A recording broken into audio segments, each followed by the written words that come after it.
Halo, Assalamualaikum warahmatullahi wabarakatuh. Teman-teman guru di MTS Ummul Mukminin.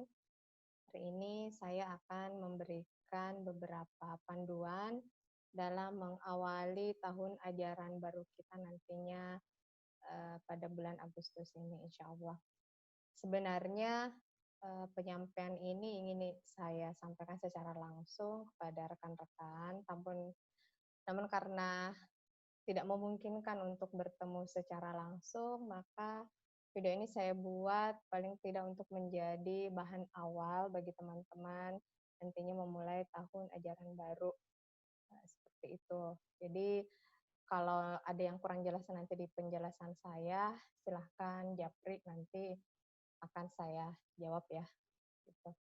Baik, saya akan memperlihatkan beberapa hal ya bagi teman-teman.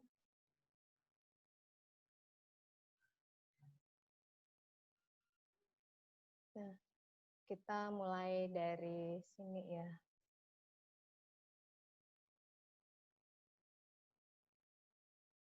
Oke, jadi pada strategi pengajaran MTS Ummul Mukminin, ini sebenarnya bukan juga panduan bahwa harus persis seperti ini, paling tidak bahan awal buat teman-teman semua. Karena untuk mengawali tahun ajaran baru ini, masa PJJ, pembelajaran jarak jauh sekitar 6 bulan, tentu kita membutuhkan persiapan yang lebih matang. Baik, ini judulnya saya yang bawakan materinya, tanda strategi pengajaran PJJ MTS Ummul Mukminin. Nah, oke. Jadi nanti begini, pada saat tanggal 8 hingga 22 Agustus 2020 itu kan ada kegiatan matrikulasi untuk santri baru. Nah, terus bagaimana dengan guru-guru yang mengajar pada waktu tersebut, terutama yang guru kelas 7, apa saja yang harus mereka lakukan? Kalau yang memberikan materi ataupun menjadi pemandu sebagai wali kelas ya, untuk kelas 7 itu tidak masalah. Tapi bagaimana dengan mereka guru-guru yang tidak menjadi pemateri atau narasumber di matrikulasi tersebut? Nah, apa saja yang harus mereka lakukan? Jadi ini ya, kegiatan matrikulasi akan berlangsung pada tanggal 8 sampai 22 Agustus. Yang mengajar pada tanggal tersebut diwajibkan tetap berkegiatan untuk menyiapkan strategi pengajaran dan RPP-nya pada jadwal mengajarnya. Ya, seperti itu. Kemudian kegiatan tersebut dibuatkan dokumentasi. Dokumentasinya itu bisa foto kegiatan Bapak Ibu atau kegiatannya atau screenshot yang dilakukan. Kalau memang dalam bentuk di ini ya, di laptop ataupun di HP. Jadi kami wajibkan terutama itu membuat RPP-nya. Jadi pada jadwal mengajarnya itu ada kegiatan yang berkaitan dengan proses belajar mengajar pada jadwal tersebut.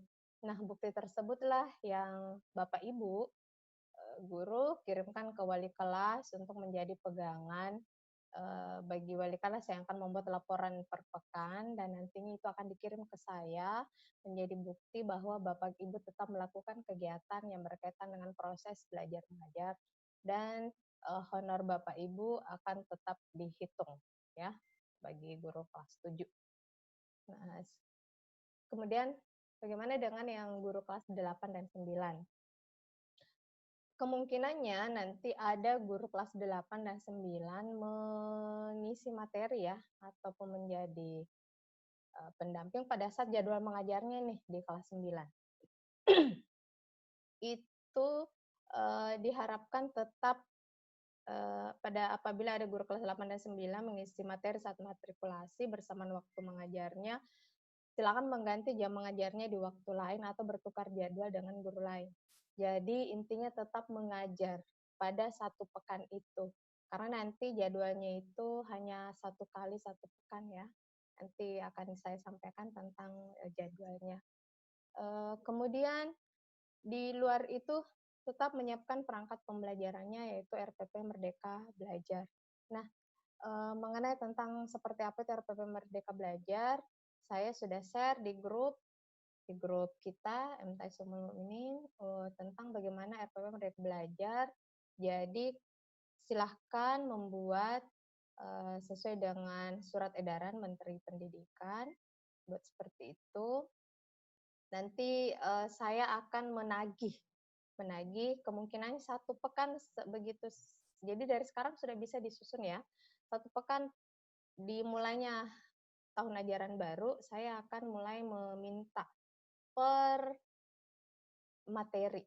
Jadi supaya saya bisa mereview seperti apa atau sampai di mana tingkat pemahaman Bapak Ibu terhadap RPP Merdeka Belajar. Supaya apa? Supaya ada umpan balik yang bisa saya berikan. Jadi saya tidak ingin menerima nanti itu RPP dalam bentuk 1 tahun, enggak. Cukup 1 lembar saja dulu, 1 contoh supaya saya bisa memberikan umpan balik kepada Bapak Ibu guru semuanya nantinya, sehingga kita akan sama-sama belajar menyusun RPP Merdeka Belajar, dan silahkan ikuti materi yang saya sudah share di grup itu tentang penyusunan RPP Merdeka Belajar. Dan bagi yang ingin betul-betul dibimbing tentang RPP Merdeka Belajar, silakan ikut di kelas tersebut. Kita akan bimbing selama 1 pekan ya, ketika ada masalah atau ketidakjelasan bagaimana menyusun RPP Merdeka Belajar. Nah, selanjutnya ini nih, jadi RPP kita, rencana pelaksanaan pembelajaran itu sesuai dengan, ini nggak kebaca ya. Oke, udah di sini. Surat Edaran Mendikbud nomor 14 tahun 2019. Jadi, guru secara bebas dapat memilih, membuat, menggunakan, dan mengembangkan format RPP. Yang penting ada 3 komponen saja. Mau modelnya bagaimana nantinya, silakan Bapak Ibu berkreasi, intinya ada di 3 ini. 3 komponen RPP. Ada tujuan pembelajarannya, kemudian kegiatan pembelajarannya, dan asesmennya. Ya. Tujuan pembelajarannya itu apa, kemudian nanti membuat kegiatan pembelajaran dan asesmennya. Nah, kalau ketiga komponen ini sudah Bapak Ibu bisa menggunakannya, membuat, maka atau ada yang sudah selesai bisa sampaikan ke saya, nanti saya akan berikan umpan balik. Cukup 1 tujuan pembelajaran aja dulu, saya tidak menunggu lengkap, supaya apa? Saya bisa secepatnya memberikan umpan balik ya. Nah, saya akan berikan di sini share yang ini ya, yang lainnya. Bagi kalau ingin mencari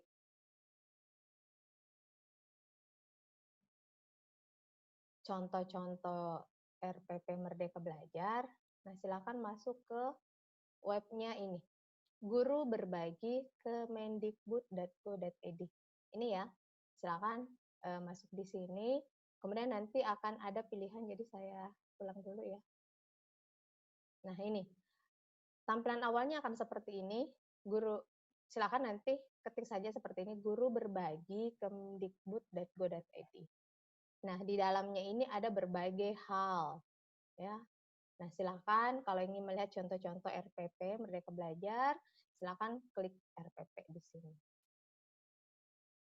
Nah, ini contoh nih semuanya, ada yang model daring, dan saya harapkan nanti Bapak Ibu membuat RPP-nya yang daring ya, karena kita kan semuanya daring. Beda seandainya Bapak Ibu nanti ada yang mengunjungi siswanya, maka silakan buat RPP yang combine atau kombinasi atau blended ya, blended learning.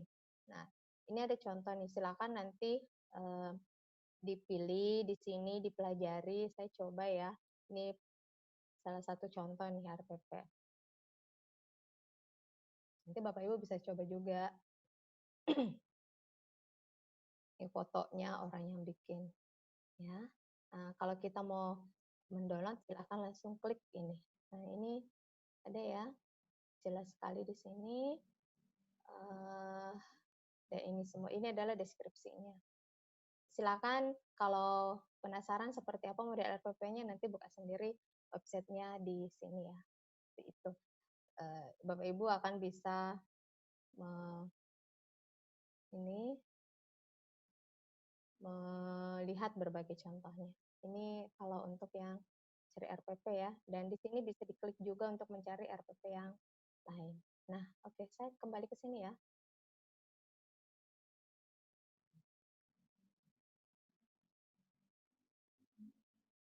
Oke, ini tadi ya, sampai di sini. Jadi, intinya ada 3 ini, komponen dalam penyusunan RPP. Selanjutnya, bagaimana kita menyusun kurikulum? Bagaimana menyelesaikan materi yang banyak? Nah,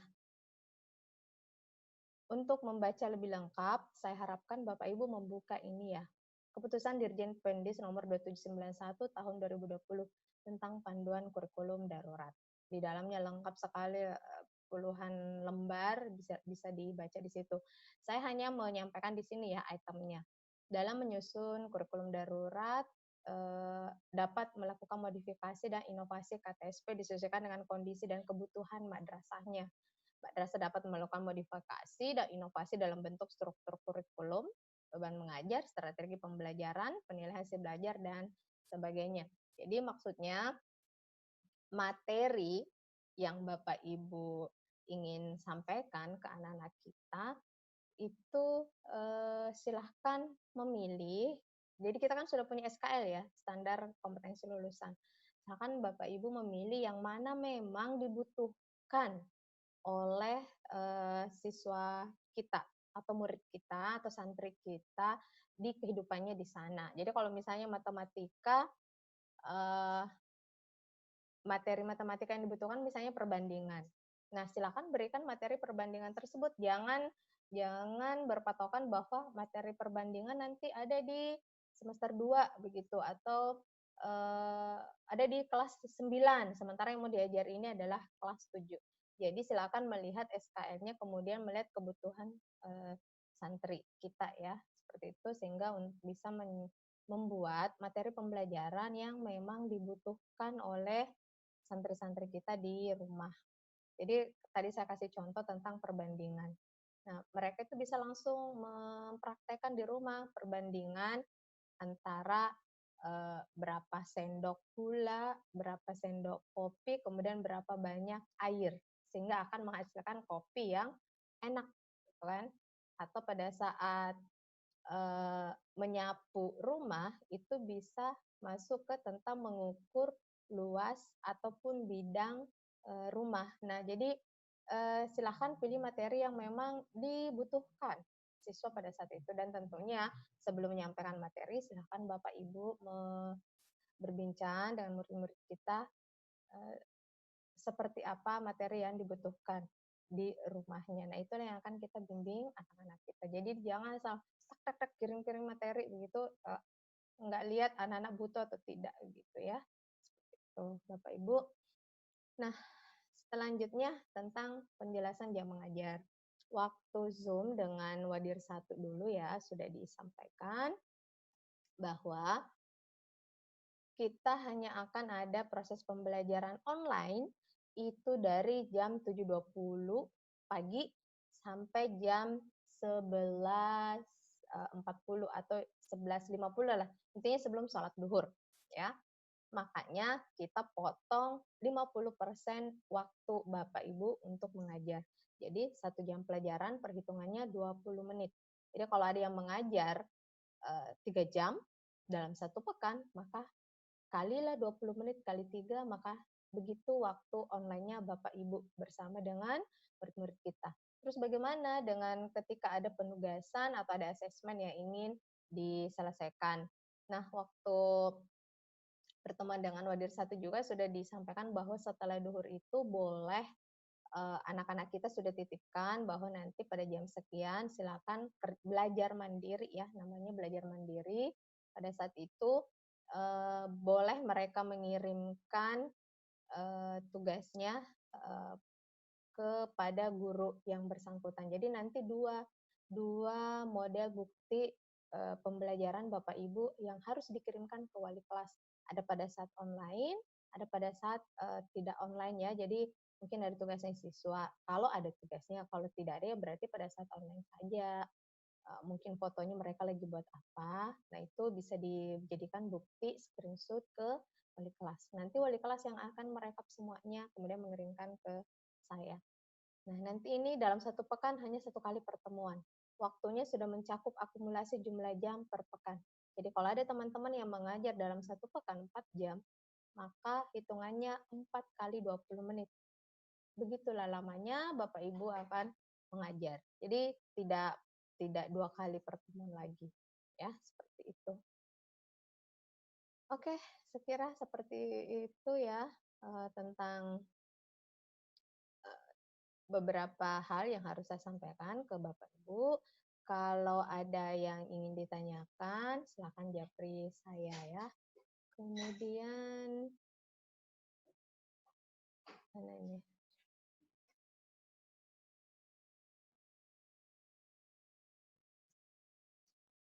Tadi saya sudah sampaikan ya tentang ini, panduan RPP. Bentar saya buka ini dulu. Jadwal matrikulasi.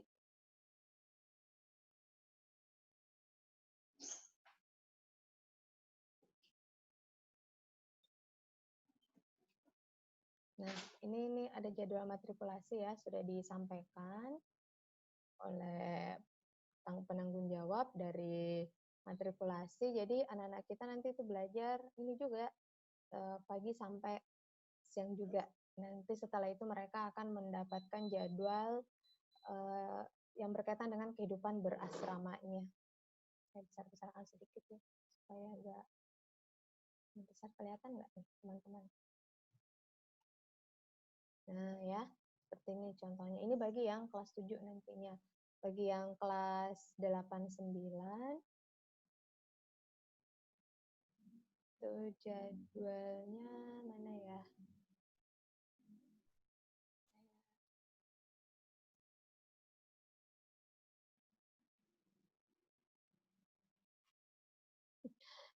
Pak mana ini? Bukan. Oh ya, saya kira itu dulu ya, karena saya nggak dapat jadwalnya, tapi dulu sudah disampaikan di Zoom, pada saat Zoom dengan Ibu Wadir 1, bahwa setelah duhur itu adalah kegiatan belajar mandiri dari santri-santri kita. Nah, silahkan nanti di situ bisa ditagih ya, ininya anak-anak kita tugasnya. Tapi tetap berpedoman pada ini tentang kurikulum darurat kita ya. Jadi silakan buka materinya ini. Nanti akan ada panduan tentang apa saja yang harus dibuat. Jadi materi-materi apa, semuanya yang berkaitan dengan akhlak, karakter, kemudian keterampilan yang memang dibutuhkan pada masa pandemi ini. Nah, itulah materi-materi kita nantinya pada saat pembelajaran. Saya kira cukup sekian dulu dari saya. Terima kasih teman-teman semuanya. Insya Allah kita dalam kondisi sehat walafiat. Yang ingin bertanya boleh, silakan japri saya akan menjawabnya. Kalau ada pertanyaan yang berulang, saya akan jawab di grup supaya satu kali menjelaskan ya. Terima kasih buat rekan-rekan semua.